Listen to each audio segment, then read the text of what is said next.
Good morning. Just waking up. My buddy woke me up way too early. He woke me up way too early. I'm trying to wake up. Okay.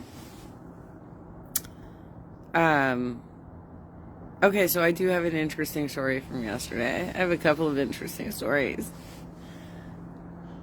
Tales on the trail, right? Tales on the trail.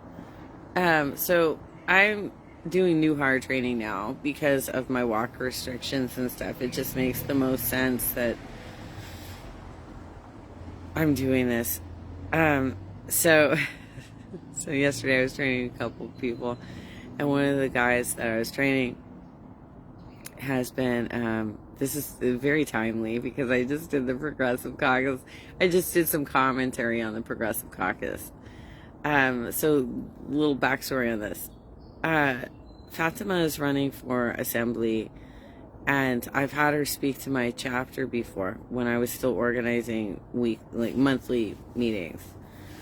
And I had her on a Zoom call talk about her platform, and I love her. She has a great platform. She does not have an effective campaign though. She doesn't have the ground crew.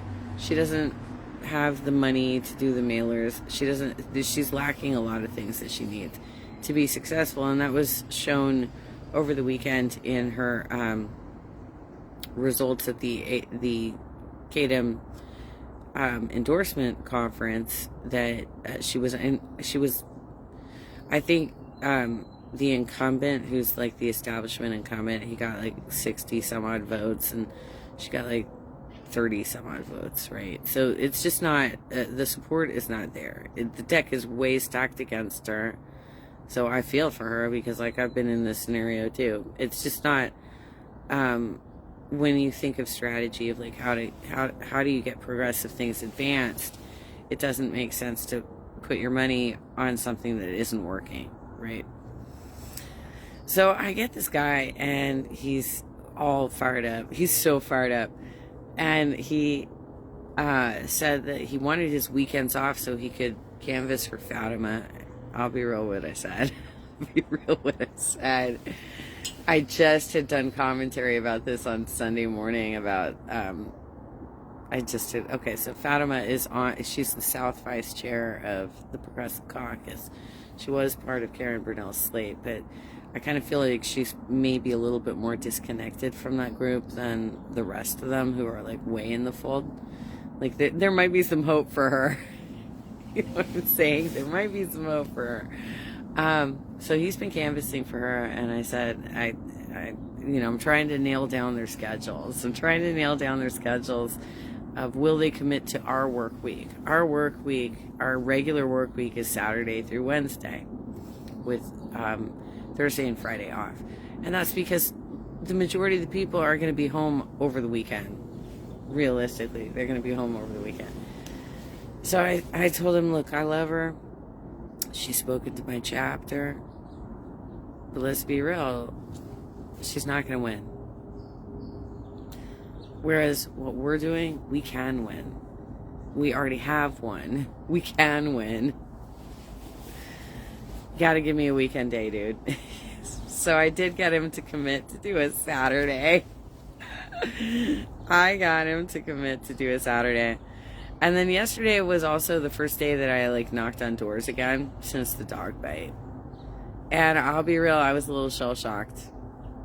First address that I parked up in front of had some mean dogs in the yard, and I was like, oh shit.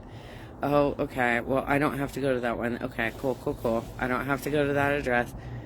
But the address, one of the most important address I needed to go to, I walk up to the door, it's totally dark. I don't know why people do this. Like, I leave my porch lights on all night because I see it as, like, security. Like, it's, like, probably the cheapest security you buy is just, like, turning on the lights. Just fucking turn on the lights, right? That's the cheapest security you can buy. So I leave my porch lights on all night. But a lot of people turn the shit out, right? So I go to the door, and they've got one of those, like, metal screen doors on the front. And when I'm knocking on doors, I try and pull it open so I can knock on the actual door, because you get a better resonating sound. Like, I have a whole skill to how I do door knocking now. You get a better resonating sound if you open that metal door and you knock directly on the door. It's a better knock. Total strategy and theory behind this. So I open it, but it's like pitch black, and I put my hand in to knock, and it keeps going, right? Because they had their fucking front door open. I couldn't tell. I could not tell it was open. I'm like, oh my God, I'm so sorry. I didn't know your door was open. I'm like saying this now because this is not the first time this has happened to me. Next thing I hear is growling. I'm like, oh, fuck, it's gonna happen again. I heard growling. I'm like, oh shit, close this damn door. Give me some layers, right? But yeah, I did get what I needed out of that house. I figured out what I needed to know, and but oh my gosh, I am shell shocked, y'all. I really walked away from that incident thinking that that it didn't really impact me because I've been attacked by dogs before, and so I've already learned how to like process the emotions behind being rattled that way. But apparently not. Nope. I'm a little shell shocked. I am a little shell shocked.